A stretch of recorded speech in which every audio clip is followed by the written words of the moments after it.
What's going on, everybody? Welcome to the podcast today. We've got a great conversation that is of interesting angle. What in the world does giant trevally fishing have to do with largemouth bass fishing and tournament largemouth bass fishing? And that is exactly what's going on. There is a company, an Australian company, that is making lures that have been very effective in tournament bass fishing, largemouth bass fishing, and they're making quite a splash. I had two of my favorite conversations with these Australian guys, Mick Guthrie and GT Buster. Ben is an animal. These conversations were really cool. You can go find those conversations by looking up those podcasts for GT Buster or Mick Guthrie. Today's guest is one of their business partners, Ryan HANKS. He shows a lot of different things that we talk about, different lures as we're talking here. And if you're just listening to this podcast on audio and you're interested in seeing the lures and the way that he's rigging them and talking about them, you can go to Tom Rowland Podcast YouTube channel. Just search Tom Rowland Podcast on YouTube. It'll pop up and it will be this episode with Ryan HANKS. You can see those lures and how he's rigging them if you get lost in the conversation for the audio. So here's a great conversation with Ryan HANKS. Here we go. I'm Ryan HANKS, and this is the Tom Rowland Podcast. What's up, Ryan? Doing good, man. How are you doing today? I'm great, man. I'm glad to have you on here. I was just telling you before, some of my favorite podcasts were with a couple of the other guys from Cast. And, probably Ben and Mick. Yeah, Ben and Mick. Those are wild men, especially Ben. Yeah, Ben is the only way Ben lives his life. He's like a pit bull. He's either 100% going or he's sleeping. Yeah. So I've gone on some adventures with that guy. He's pushed me close to the edge of my comfort zone quite a few times. How do you even end up meeting somebody like that? I moved down to Florida. I used to live up in Georgia, fish Lake Lanier a lot, and I was all into bass fishing. Artificials is my deal, right? And I got down to Florida, and what I noticed was most guys are using bait down here. You know what I'm saying? That's the thing. And I wanted to still use my artificial lures, and I met up with a buddy at a tackle shop, and he's like, have you ever caught a snook? Have you ever caught a tarpon? They'll eat those big swim baits. And pretty much after I met that guy, I was ruined for like the next 2 summers. I think I was out fishing bridges and passes from Clearwater to Sarasota like every night for snook. And I saw these guys on YouTube called Cast, and they were catching giant trevally on the Great Barrier Reef. And I was like, that's exactly what I want to do. And, I didn't do much social media stuff or anything like that at the time, but I wanted to do what they were doing over here. So the closest thing we had was amberjack. Mm-hmm. So we went offshore. I filmed the whole thing throwing stick baits for amberjack.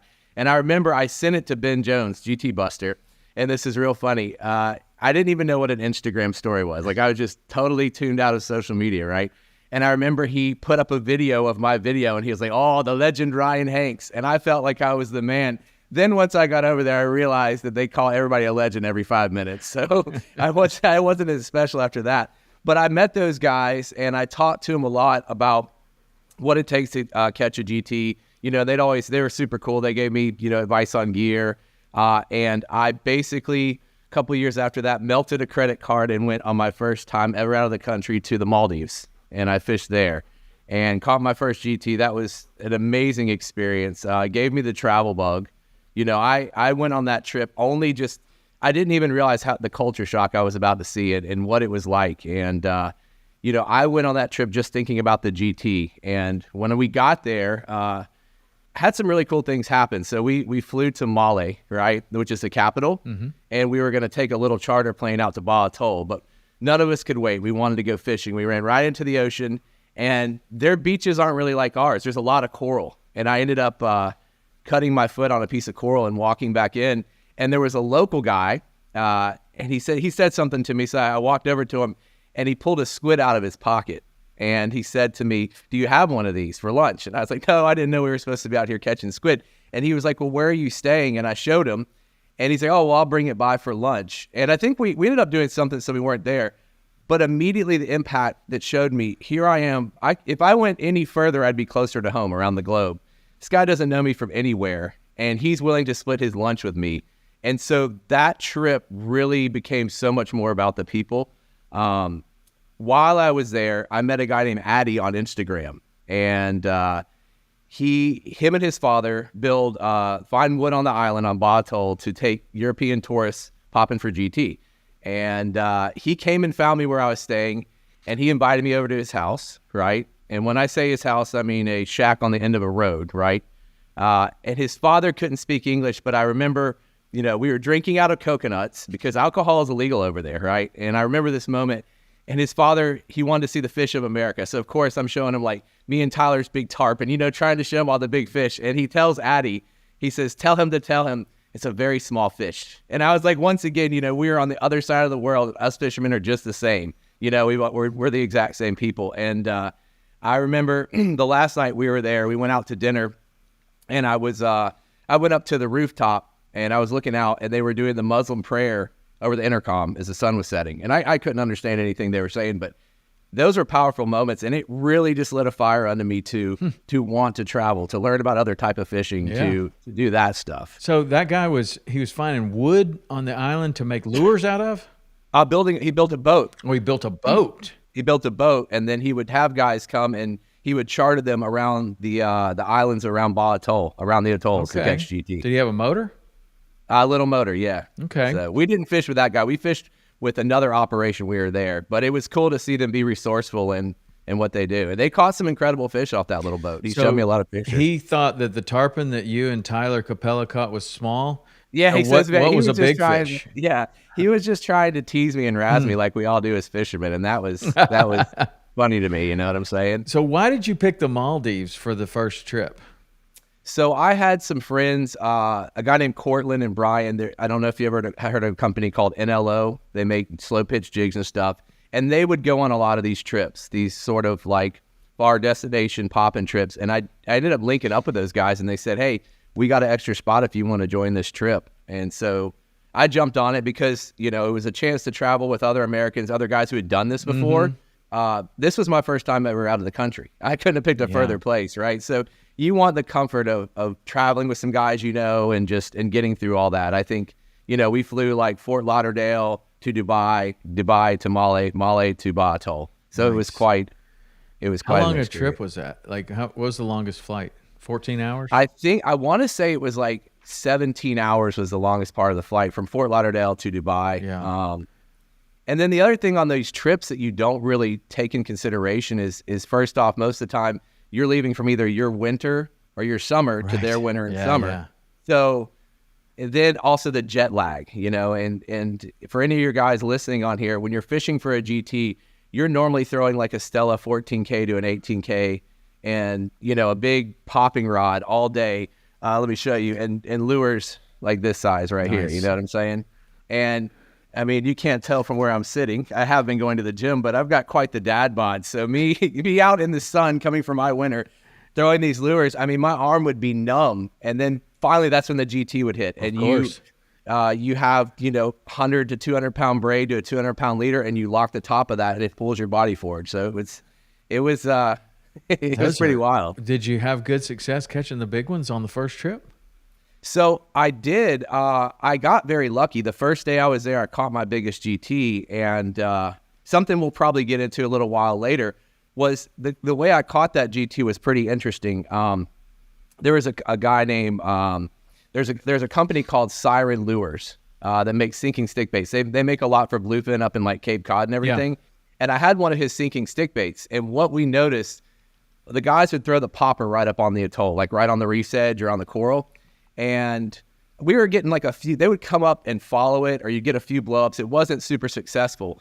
And from my bass fishing knowledge and fishing on Lake Lanier, we fish points a lot, right? So I waited my turn to get to that point, and I threw that Siren sinking stick bait. Just how back home on Lake Lanier, we would throw a jerk bait over a point to catch a spotted bass, and one slammed it. And so then we all started throwing the sinking stick baits off points after that and got some good fish. So nice. Yeah, it was cool. The Jack Crevalle and the GT are similar. And like when I first started fishing for Jack Crevalle, it was all on the surface. Like that's what everybody said. You know, poppers and popping flies and things that make lots of noise and stuff. But then one of my friends was like, man, they love jigs. right? Yeah. And they will eat a jig way better. They will, Way better. 100%. Way 100%. better. I mean, we just like the top water because it's so visual, you know? Yeah, of course. I mean, that's like Yeah. super cool. I didn't have that experience when I went for GTs on the first time I went to. I've fished a few places where they are, Christmas Island a couple of times. Yeah. And, I got to fish for some really, really big ones there, but they wouldn't bite. They're They're it can tough be tough. fish. Yeah. It can be tough. I mean, that Maldives trip, I don't think we caught a ton that trip. Mm-hmm.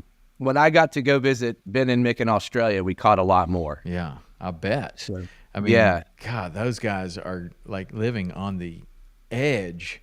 I mean, where Ben was telling me about how he was going as far as he could possibly get in the car, and then going as far as he could possibly go in the boat. It's insane. No, I'm not exaggerating at all when I say that they're the craziest people I've ever met. Tell me what it's like to leave the United States and go visit those guys, having never met them in person. I'm assuming that's how it went down, right? So I've been there twice. They killed me the second trip, but I'll tell you, the first trip, they actually came here, I want to say about 5-6 years ago. They visited ICAST. Right. They came over with a company called Fish Angler App, and I met those guys down in Fort Lauderdale, and we went and fished and caught like peacock bass and snakeheads and stuff down there in the drain. So I knew them, and I already kind of knew how crazy they were. Plus, we were I'm in an Instagram group with a bunch of other cast guys in Australia, and I can see the way they talk to each other. Yeah. So I did kind of like prepare myself a little. Before we go any further, Yeah. I've done podcasts with both of these guys. So for anybody that's listening that doesn't know what we're talking about, did one with Ben, and he goes by GT Buster. That is somebody that you definitely want to follow on Instagram.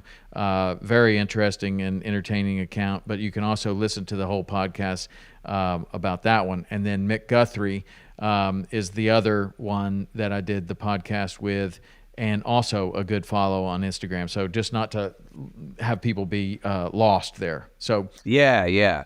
So when we went this past time, me and Tyler, we flew. I mean, they literally killed me. We flew from Tampa to Denver. We had a layover in Denver. Flew to LA. This is all nonstop, by the way. We stopped there for an hour in Denver. We get to LA. It takes us 2 hours to get on our next flight. Flew 15 hours to Brisbane. Okay. Literally, Ben picked us up from the airport at 5:30 in the morning their time. And I thought, my plan was, we're going to go. I've been there before, so I wanted to go to downtown Brisbane and just kind of relax, eat some good food, try and get over the jet lag. They did not give me that option. He says, oh, mate, we got to beat a tropical cyclone, so start packing your stuff and rigging your rods. And this is literally after that flight. And we immediately at 5:30 in the morning packed up our stuff and drove 22 hours north. wow, Yeah. 22 hours. That's like, okay, we're headed to California. 100%. That's like me sitting down here in Florida and like, oh, there's a good weather window up in Boston or something like that. Let's jump in the car and go fishing. Yeah. And that's what we did. Wow. And then it took us, I think that night, so it took us like, an hour or two boat ride to get out to the reef. The first night we found basically a sand cay, and they said, hey, just so you know, we were sleeping in these things called swags. They love to sleep on those everywhere. It's basically a one-man tent. And he said, we're going to put the swags up, but be aware, the tide's going to overtake this sand cay at 4:30 in the morning. So be up at 4 with your bag packed. And we were literally walking like this. I mean, I looked like a zombie, and this was day one just to get out, It really, with Ben, I've had some experiences where it really pushes you to your limits, but I think that's a special thing, man. I think, and I'm not trying to get too deep about everything, but it's the same thing as like what we're doing, building a business or anything you want to achieve in your life. You've got to be comfortable with being uncomfortable. You know what I'm saying? Yeah. And being out of your element. But the reward you get from doing that, me being able to see the Great Barrier Reef with my eyes, I can take a million pictures and videos and show my friends. It does no justice. Being able to see a GT eat a stick bait on top water or a coral trout, it's the reward for what you had to do to get there. Sure. Yeah. We fished with Ben one time, and they take these little sportsman boats, 17-foot sportsmen, out into the stuff that me and you would never do. We look at, even the big boats here, we run offshore in Tampa Bay, so we'll go 80 miles out to catch grouper, right? And they're bigger boats. What they do with those boats is insane, man, because they have to have that size boat to be able to get down these little roads where they're pulling them so far. And I mean, we go out. I remember the first time we went out, there was 2 boats. I would see my buddy in this boat on top of the wave, and it would disappear. And I'm just waiting, for a GT to pull me in the water because you're unstable, right? Right. And Ben pulls up, and he's laughing at me because he can tell I'm terrified. And he was like, when we look around, all of a sudden, there is a baby whale by our boat, okay? And the mom starts getting mad that we're by this baby whale. So she is smacking her tail, and the tail is the size of our boat. And he just looks at me and goes, he starts laughing. He goes, it's getting a bit weird, isn't it, mate? And I'm like, dude, this is not getting weird. Like, this is a dangerous situation. He's like, yeah, right here, my buddy shot a marlin and got pulled 2 miles with a great white shark chasing him. I mean, they just live on the freaking edge that I can't even, And it was a cool moment, though, because back to what I was saying, I was terrified. I'm going to be honest. I don't care anybody listen. I was terrified. I was so out of my element. And then I was like, well, if this is the way that I die, what an epic way to die. So then I started casting harder and just like really embracing the moment. And that's life right there. That was living, that's the most alive I ever felt because of Ben Jones. But he is a wild animal. And if he sees this, he's going to laugh too. He's a wild animal. I can tell that over the internet, thousands of miles away from him. Like, yeah. Him and Mick are like opposites, right? Are they? Mick is a civil engineer. He is very calculated. He is very, you know what I'm saying? He plans everything. It's very meticulous. Ben is just 100 miles an hour. Let's go. We'll worry about it later, Yeah. Well, he told me some stories, and he told a crazy story on the podcast about, I think either his engine quit or he ran out of gas or something happened, and he had to like lasso this marker. That's insane too. By where that's at, if they would have blown out, that's like into Papua New Guinea, like you're gone. Yeah, dude. You're completely gone. Like there's nothing else out there. No. And there's like, savages in Papua New Guinea, by the way, too. Sure. Like you don't really want to go there and pull up on the beach. No, I don't know. I thought just like you. I'm thinking about this, and I'm like, wow, that is incredible to be in that area. Like there are the only few areas in the world like that. I've been to Australia. It's one of my favorite trips I've ever taken. Yeah. And I did a mothership trip. Australia is like Florida. Like it right. hangs off the north of, there's a peninsula that hangs off the north, like Florida hangs off the south of the United States. And it gets to about the same distance from the equator, right? So as you go north in Australia on this Carpentaria area, it looks more and more and more like South Florida because you're getting closer and closer to the equator. It's like tropical. And I noticed that the vegetation was similar. The whole thing looked similar. So mangroves. I'm like, this looks just like Florida. Yeah, and the further north I go, the more it looks like the Everglades, Florida. I loved it. I just thought it was amazing. Oh, but what was different was that we flew in there, and it got dark, and it's black underneath us. There's not a single light anywhere. No one's out there. Right, no nobody. One's there. It's the craziest place, but I loved it. And then we went back down south. As we went back south, we hit all these river mouths, and there's all kinds of fish in there. And what was cool about the fish in Australia, I thought, was that they're very similar. All the fish there have a similar counterpart here. Like the barramundi, I thought was very similar to the snook. That's exactly what I told them. Yeah, it reminded me of the snook. Yeah, and then they had, I went there with the idea that I wanted to catch their permit on fly, because at the time, maybe only a couple of people had caught an Atlantic permit and then their Australian permit over there. And so I was like, wouldn't that be cool if you were the first one to ever do it? I don't think I was the first one to ever do it, but I was one of the few that had even tried it, I guess. They are a little bit easier to catch than our permit, or at least they were that day. That's what I hear from my buddies who fish permit here on fly. It was awesome, and they were fun, but I actually thought that fish was one of the least interesting fish. Once I was over there and catching all these other fish, I was like, well, why would I want to spend all my time on that one, even though it's close to my heart? And that's kind of the reason I went there. But there were 50 other species of fish to fish for. It'd be like coming to the Florida Keys for the first time ever and only fishing for redfish. Like, 100%, there's so many other things like huskies, can do. The coral trout, that's another thing. That's similar to our grouper. You know what I'm saying? Yeah, There's some really cool colors there. And by the way, if you ever get the chance to eat coral trout, the thing I would say is closest to is like our scamp grouper here. Really? It is amazing. It's the number one fish over there. I don't think so. If you go back and you do that, when we were just over there, we caught a coral trout and brought it to the sand K and cleaned it and cooked it right there on the sand K on the reef. Wow. And that was amazing. Yeah. The other fish that was similar, they called it a Spanish mackerel. But it was really more like a wahoo when you It's cleaned more like it wahoo, and the meat's really good too. Ate it, right? Yeah. But then it was kind of more like a kingfish in the way that it bit and fought, and right. we saw some skyrocket and all this stuff, but I was like, okay, well, Spanish mackerel, that's a good tasting fish. But then we brought it back, and I was like, wow, this is amazing. It's like, wow. Yeah, they're strong fish. They're crazy too. Yeah. So I'm gonna go back to Australia at some point. It's definitely on my list. I've got another trip coming up. I've already planned it for next year. And so many of these trips, like these big giant trips, you end up planning them like not spur of the moment, or like I'm going to go in a couple of months. Right. This one I planned for next April, and Seychelles. Going to go to the Oh Seychelles. Man, that's going to be awesome. Yeah. That'll be super cool. I have to man. take some of your lures over there with me. Yeah, definitely. I want to, fish for those big fish over there too. A lot of fly fishing too. That'll be a beautiful place. Yeah. And that is like, especially with fly fishing, that's one of the best places you can go in the world to fly fish for GT. Yeah. All that stuff is for there. Sure. But I'm taking lures too. Yeah. No, I hear you.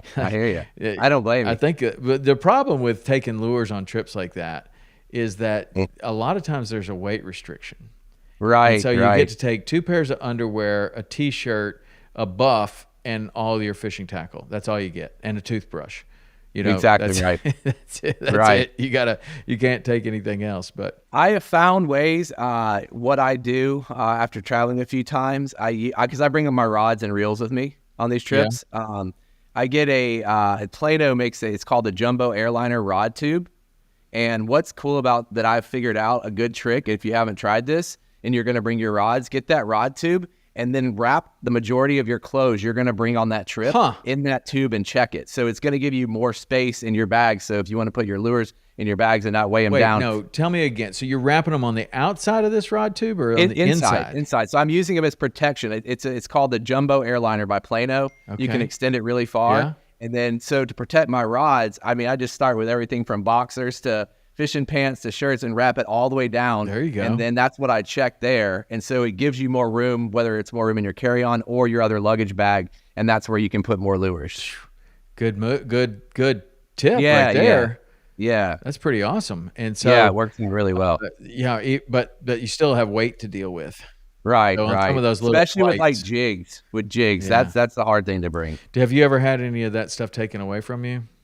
No, we were like when I went to the Maldives, we were paranoid and just wanted to make sure everything went there and got there. Of course, when we landed in the Maldives, my 2 buddies' rods and reels, everything came out immediately.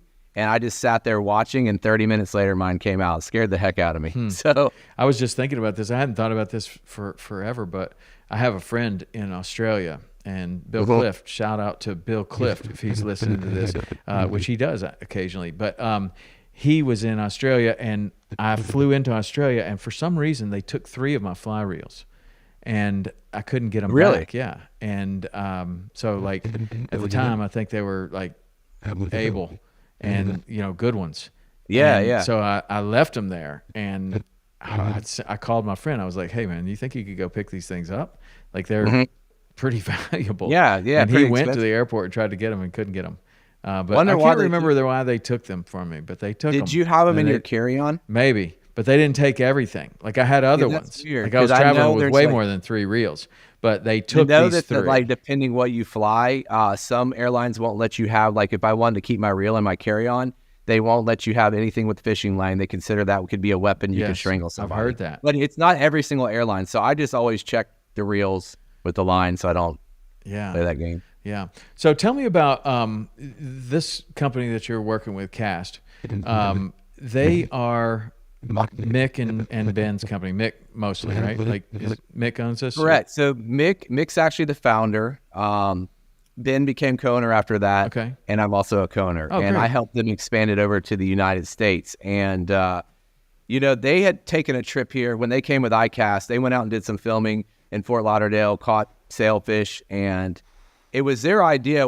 They wanted to bring their style of fishing really to America. They saw holes in the market where it's like, you know what, we could bring these, like the OGR stick bait. We could bring this over here.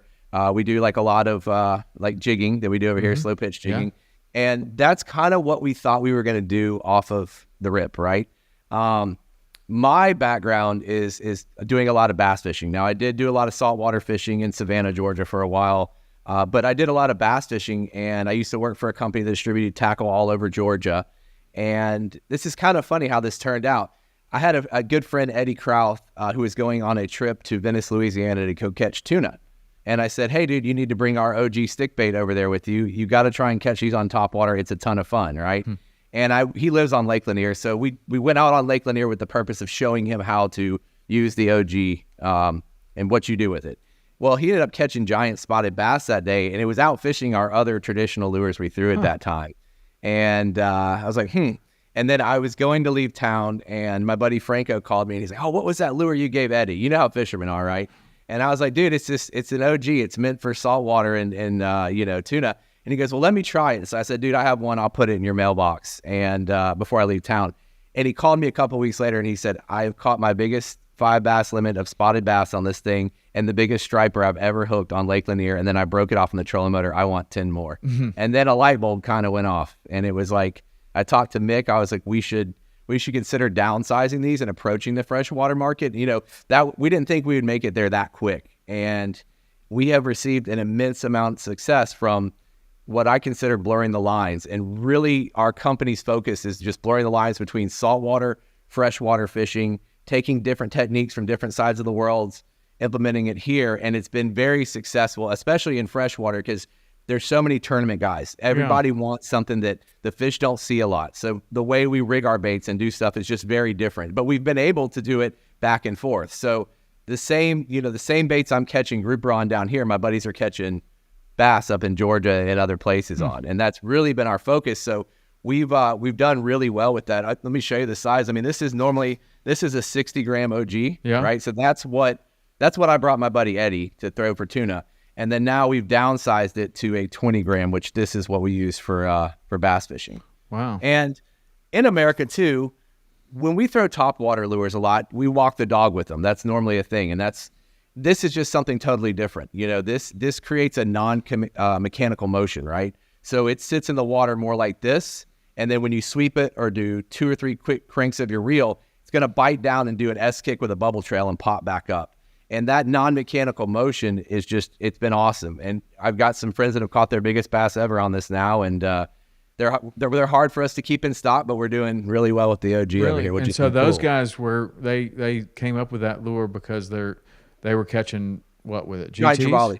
Yeah. So like the bigger size. Now this is a little bit different version of what I was holding up earlier. So like something that big. So like now this is what we're making in America.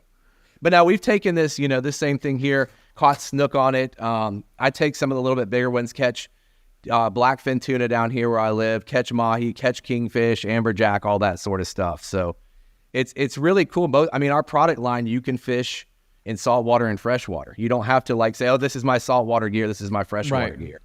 Well, that's interesting because, for so long, saltwater gear is made for saltwater, but and you can fish anything that's made for saltwater and freshwater, but definitely not true the other way. You would take a a freshwater lure and even expose it to saltwater, and it's going to be a rusty mess in no time at all, and not at all capable of handling something as simple as a Jack Crevalle or a Barracuda or something. Yeah. What the guys did with the OG when they built this for GT fishing was, let me try and show you this here. This lure, even the smallest ones we're using for bass, right here to right here, it has something called a through wire construction. This is a carved balsa wood lure. So even if this lure was to snap in half, you're still going to get that fish as long as you're not as good to this wire going through. And then the other thing that we do, it has this rotating belly sole on the treble hook. Yeah. So now on a big bait, that fish can't use that bait as leverage to shake it off. It's going to rotate on there. Wow. So we've incorporated some of the saltwater side things into the freshwater with that. Huh.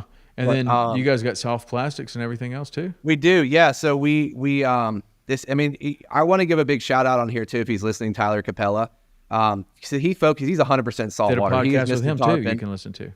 Yeah. He is 100%. He's one of the best tarpon fishermen. I think he's caught the unofficial state tarpon 2 years in a row down here in Clearwater or in St. Pete.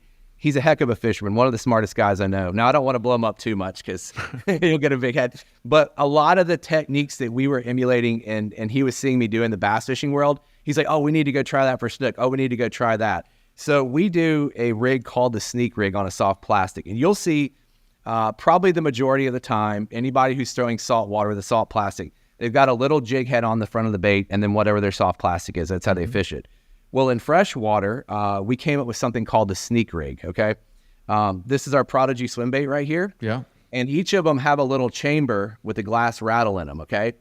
And in bass fishing on like post-front calm days, it's hard to get those fish to eat a moving bait. You have to like drag a worm or do something. They just don't want to react to a moving bait that well. So we came up with this rig where we take the rattle out of this belly chamber and right in there is a little tungsten nail weight. And now we've nose hooked the bait right here on the front, if you can see that. What that does, the separation of the weight and the hook, it allows this plastic to list, to really breathe. And it's a very natural presentation. And you can get a lot of bites doing that even on tough days. So Tyler was like, dude, we got to try the sneak rig for snook. And this is about 2 years ago. And it was early season for snook. I mean, you know, they're tropical fish. They want it to be hot. And this was probably like, I want to say mid-March, okay? So the water temperature is still low out on the beach. So he went and got, you know, how guys like black out their live well and they have the bat and they'll throw the greenbacks out there to kind of get them fired up. He thought we would have to do that and then we could throw these in there to catch them, right? Well, they weren't reacting to when he was throwing that. They did not want to chase. They were still kind of cold and stagnant. And we took this little bait and casted it. They were sitting on the beach. We were out in the boat. Casted it past them and just slow rolled it right by them. And I'm not making this up. On that day with Tyler, 20 fish on the sneak rig, 0 on live bait. Wow. And it was because we chose to think outside of the box, do something different. I mean, that's what we're big on too, is just being very open-minded. We do the same thing over and over and over and over again. You know what I'm saying? And well, a lot of fishermen do. That rig, I've been using a rig like that for a long time, just with like the Elastec and the right, you know, it started out with when Strike King had their first stretchy bait, right? I can't remember what they called it, but it was kind of I don't know what that was called. It was something, but you could pull on it and stretch it, kind of like the Z-Man's got now. Yeah. But I would head hook those and then throw them, and basically at that time, Strike King had one that had a lot of salt in the plastic.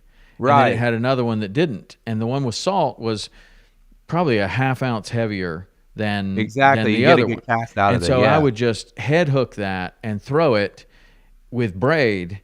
And I would throw it so 100%. far, 100%. So much further than I could throw a fly, right? But in these same situations, fly fishing seemed to be the only way to get in there, because if you threw a big lure, it would land so hard that it would spook everything. And so we could throw it out there, and man, it just crushed that head hooked thing. So then I was like, well, that works so well. I'm going to try it for all these other things, including like little bass. Like if you go to a little pond and you have like a little it's like a crappie lure, really. Like it's like the tiniest soft plastic. And then you take like a tiny little gamakatsu hook and you head hook that, and you throw it really hard with the braid. It's almost like fly fishing, but you're exactly there's no weight, and you can catch all these fish with that. But it has so much more action. It has more head hook. Yeah. I noticed that was a J hook. Do you ever use a circle hook with that? Head hook? This is like, I have not tried that. It works, but great. I'm sure it worked. No, listen, This one was rigged up from fishing freshwater for bass. This is a BKK Predator hook, which is kind of like a wacky rig hook, but definitely you could take a circle hook in saltwater, do the same thing, and then you're using a circle hook, which is what you're supposed to do. And it definitely works, man, especially if you can chum things up on the top of the water. Right. Obviously inshore. But that nail weight that you have, show me how that works. So let me show you this thing, because it's pretty cool. What we did, when we designed these baits, we wanted to do something different. So we have a glass rattle in there, which is pretty cool. You know, it's a bite trigger. It's something to alert. You know, if you've got like stained water or whatever, it's alerting that fish of its presence. But we use, let me try and hold this up for you. Here, I'll show you the pack. This will be easier to see. We use a Can you see that with the glare? 3/32 nail weight. This is a tungsten, okay? The tungsten is smaller than lead. And so if you look right here on the bottom, right in here, we have it's a cavity where that where the glass rattle was, and we take it out and we just slide, like you can see, that slides right in there perfectly. And so now you've got your weight and your hook separated. And we play with that with a lot of our different soft plastics. That separation of the hook and the weight just creates incredible action. Yeah.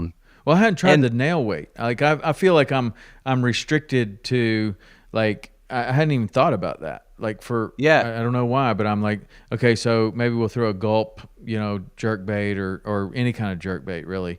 But you're kind of restricted to, like, I need it to be heavy enough to throw the distance that I need it to be. You should try nail weight. Get tungsten nail weights, man. It might be too big of a weight for this, or too big of a bait for this particular situation. So either we don't have enough weight to throw it out there, or we're using too big of a bait in some situations. It's you should definitely give it a try, man. It's really cool. I want to show you something really quick. Of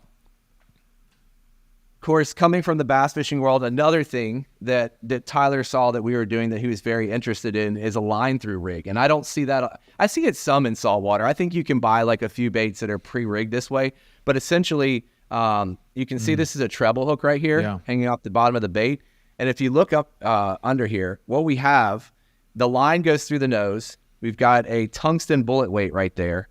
And then we have the treble hook. So he's using this for beach tarpon now, not the ones, you got to fish something like this for the ones in the passes that are down in the current. But this, once again, has such a natural swim to it. It's very subtle. And those pressured beach tarpon, he's able to get them to hit this. And what happens is when they hit this, the hook is in their mouth now, right? This bait slides up the line, and they're not able to like use this bait as leverage or anything, and they've just got the hook in them. Wow. So it's once again like just going back to the idea of borrowing techniques back and forth between saltwater, freshwater fishing, and doing different stuff like that. I went out right now in bass fishing. People are using forward-facing sonar. That is the big deal, right? It is. And it's a lot of straight tail baits, and we make one called the Echo. That we do the same thing on a hover rig, the separation of the weight and the hook.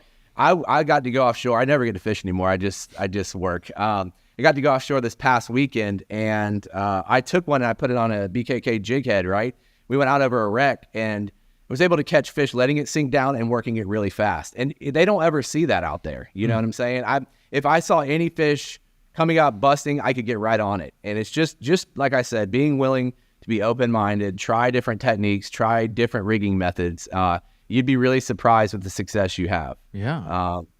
In bass fishing, we make a little pink swim bait. Pink is a color, right? Yeah. And I've caught my biggest fish on it. And our number one sellers online, of course, is a white pearl, and then what we call like a blueback, like a pro blue color. Nobody, the pink is, everybody's like, you're not throwing that pink. And I'm like, I'm throwing it for the exact reason that you don't think I should throw it, because they see those other colors a million times every day. And that little pink is the deal. It's just once again, being open-minded and trying to show them something different. Yeah, I wonder what the fish even sees with that. Like if it just looks... I don't know, because I know what's the deal with red in the I mean, they say that red is the first, like you'll hear like red is invisible. It's not invisible. Yeah. Red is just the first color in the spectrum that disappears at depth. So it turns black, right? So red is really black. So when you had like red fishing line, they were marketing as it's invisible. Yeah, because red disappears. But it disappears. It just, everything sees it as black. I never really bought into that. Like, but at red as a color on a bait is interesting, because maybe it's just a different shade of black to them that looks maybe more attractive or more natural, or it has a different shine to it, or who knows? Like what? I don't know. You go with what works, right? So pink is not that far away from red. I would think that if that's at a certain level, that the pink would somewhat disappear or change color. So what you're looking at is a hot pink lure. I used to, like for redfish, one of my favorite colors always was what I call bubble gum. It looked like bubble gum But Yeah. who knows what that looks like to the fish, and especially who knows what that looks like in stained water. Like, But does they that like have, it a lot. Yeah, well, they like it. They like it, all right. 100% right. But and then you have all these different colors. But I mean, I think that the fact that fish see different colors and you're fishing at different depths in different stained water is probably the greatest thing ever for selling baits. Right, because now you can make them in all these crazy colors, and you're selling it to the fishermen as much as you are to the fish. And who knows what the fish even sees, right? Like, that's right. I don't know. That's right, man. I really feel like fishing it's so much timing and where you're at and being there when they're wanting to feed. I feel like that'll. But boy, I'll tell you what, when you have the right thing, and your buddy does not have that same thing, whether you're fly fishing or spin fishing, lure fishing, bait fishing, whatever.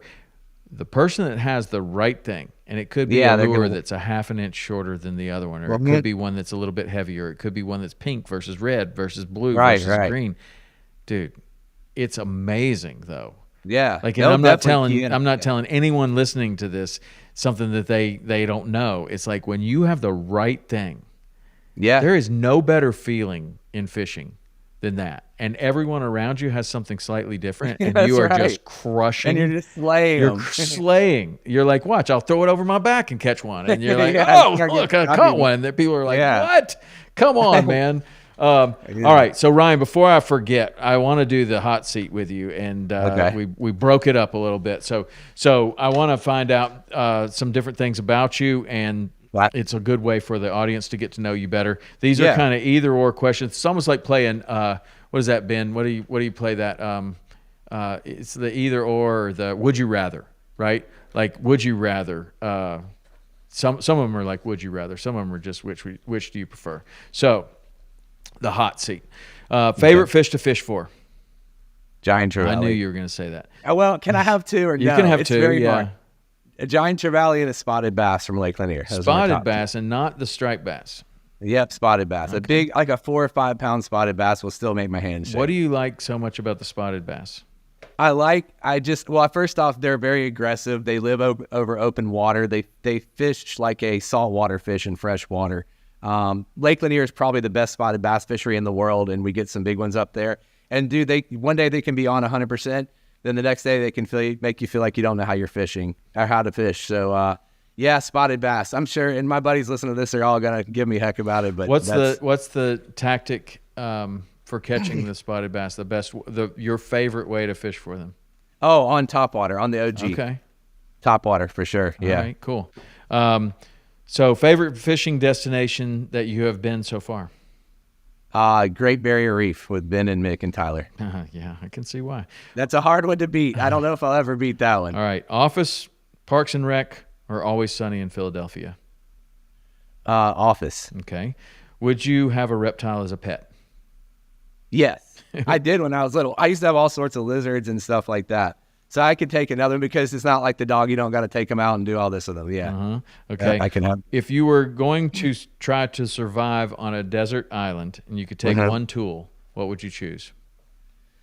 A knife. Okay. You may have had that experience already with Ben.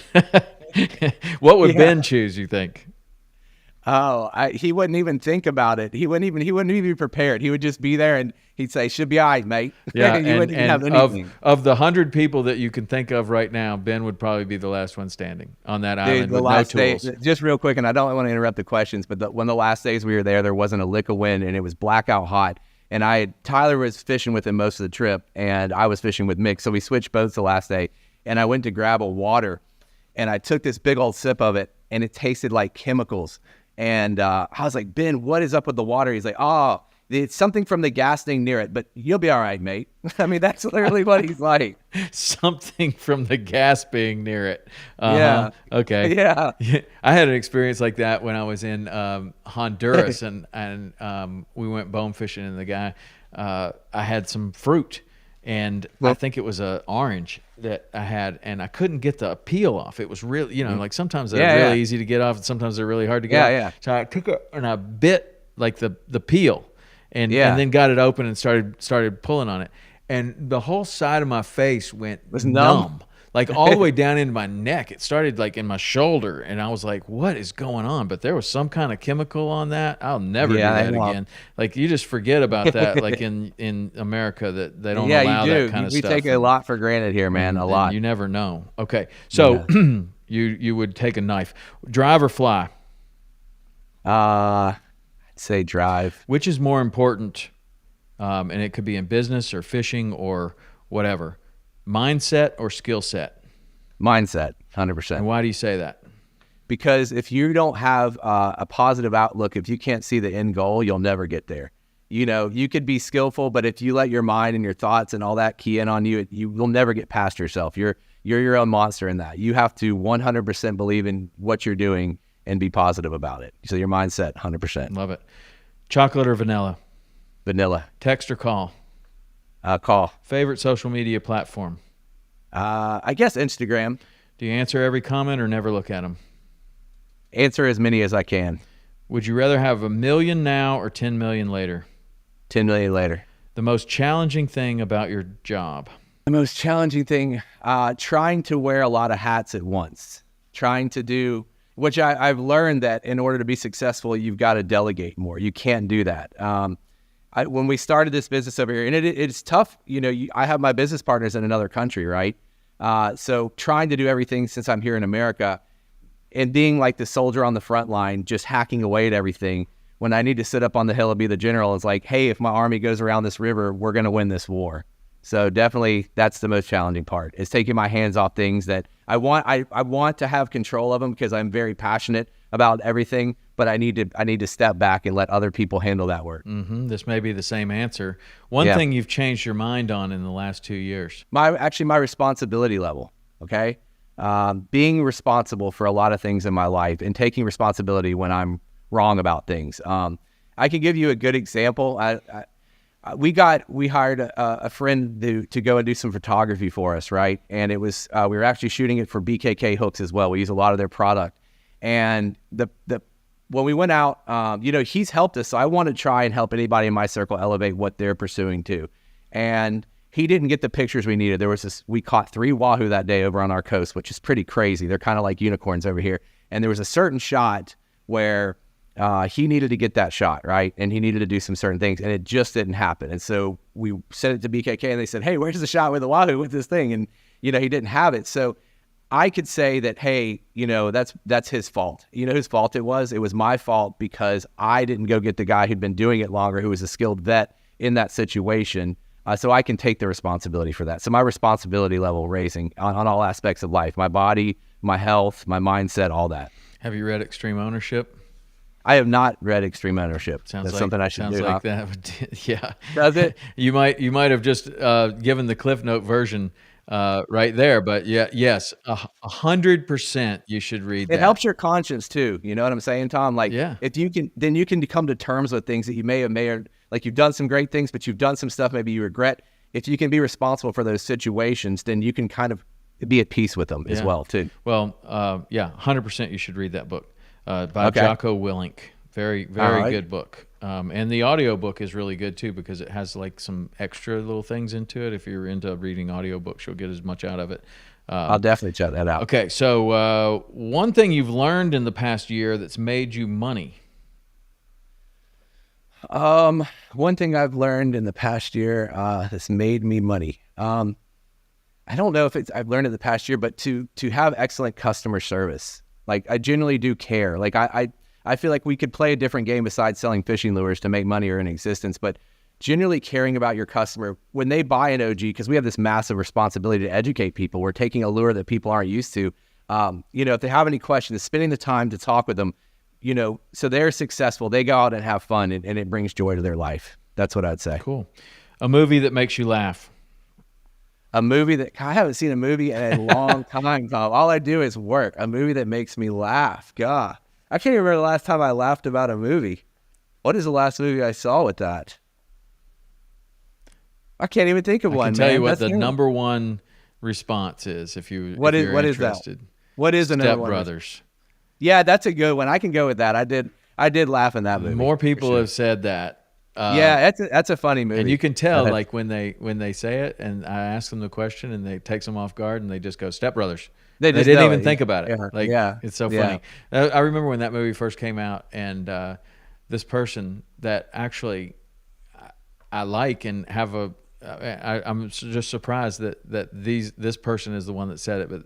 Like when that movie first came out, they were like, "We went to see Step Brothers and we did not like it. It was terrible." Really? And I was like, "Oh, really?" And then I see it, I'm like, "What? What were you thinking?" No. Even today, I'm wondering what she was thinking. Movie, Tom. I need to. Yeah, you gotta have you gotta see a movie. One way that you think AI will change the future. Well, I think that it's going to replace a lot of people's jobs. Is what it's going to do. It's going to put a lot of people out of work, is what I would say. Probably create a lot of people, of opportunity. It could, but I think it will. I actually do think it will improve a lot of things and make it more efficient. It's just at what point when you take the human conscience or that deciding factor, that heart out of it, that it's really, you know what I'm saying? Mm-hmm. I mean, I just sat here and told you about customer service and genuinely caring to help customers. You replace me with an A on the customer service thing. It's a very different situation, you know? Yeah, it is. I mean, it's an interesting question to ask because everybody's got like slightly different opinions. Some people's opinions are like, you know, I don't know, maybe could be skewed way more to the pessimist. Like, everybody's going to lose their job. I'm somewhere in the middle on it. And then other people are like, oh, it's going to be the most incredible boom of opportunity that we've ever seen. And it's just funny to kind of see where that particular one lies, because I don't think it's something that people talk about a lot, and yet it's right in the forefront, and I think everybody tends to have an opinion on it without necessarily something that they talk about. That's why I asked that question anyway. Yeah. Is there a book that you've gifted more than once? Not more than once, but I did gift a book to a guy that took me on a fishing trip. It was The Kitchen Confidential by Anthony Bourdain. Okay. Anthony Bourdain's pretty much my hero. He made a great TV show. Yeah, if you read his writing too, because I love the way he narrates his TV shows. His voice is just his cadence and everything. If you pick up one of his books, it's just, you can hear his voice in your head when you're reading them. And I think he had such a cool life, man. He was a guy that was going and doing this traveling, and he wouldn't go stay in a very Americanized, upscale version of whatever that place was. He was down on the streets, you know, having a drink and a cigarette with somebody down there and eating their local customs. I just think Anthony Bourdain is a cool dude. Yeah. One piece of advice that you live by. Try and don't bring your past into every day that you do it. Let it go. Live in the moment. Accept what you've done wrong, move forward from it, and look. Just always look onward. That's what I think. I love it. That sounds awesome. So are the guys coming in from for ICAST this year? Yeah, so Ben won't make it over, but Mick and our editor, Michael Wood, will be here for ICAST. So I'm really excited. I get to go show Mick kind of my world, and we're going to take him to catch tarpon with Tyler, and then we're going to actually take him up to North Georgia to take him to catch spotted bass, go offshore. We're doing a pretty awesome collaboration with the Saltwater company over here on our OG, so that's going to be released at ICAST, and that's a huge deal for us, and it'll be fun. I want to try. Me and Tyler want to give them some payback, though. We're thinking, how can we make these? I don't know if we can defeat these guys. We want to make them like sleep at the bridge all night, like snook fishing, getting eaten by no-see-ums, and then immediately take them offshore. Well, I mean, the way you do it is you do things that you're not willing to do yourself. So you just tell them, hey, I'm going to drop you off on this little island or this chickie in the Everglades. We'll be back to pick you up tomorrow. You can fish all night, and it's going to be amazing. But like, I don't know, man. I can imagine that the sandflies or whatever they have over there are really horrible. Yeah, but I can't imagine that they're worse than the Everglades, dude. Like in July in the Everglades. Oh man. Yeah. I mean, you could get all the blood sucked out of you. That's probably what we should do with him. If he's listening, he's going to laugh. But no, I mean, that when I went over there and we landed and drove 22 hours, I don't think I felt like a human the whole trip. I never got over the jet lag. I was just there. It was pretty crazy. Just land and drive 22 hours. Well, Australia is a big country, man. It is. I mean, it's a big country, and 22 hours, like, that's probably only getting you partially across the exactly. country. But Yeah, did you ever think to say, if you guys had told me to fly in somewhere else, I would have No, met you we there. after that, me and Tyler were like, we're flying to Cairns next time. You guys can meet us. Yeah, right. That's where I flew into, Cairns. Yeah, we should have done that. We flew to Brisbane and then drove Brisbane to Port Douglas. Dang, and that's what those guys do on the regular, huh? Yeah, they're insane. Wow. Amazing. Well, I'd love to meet Mick at ICAST. So definitely, let's man. Let's definitely. hook up for sure. We should definitely do that. That would be awesome. All right. Well, cool, man. I didn't even get to talk to you about striped bass, but we'll do that another time.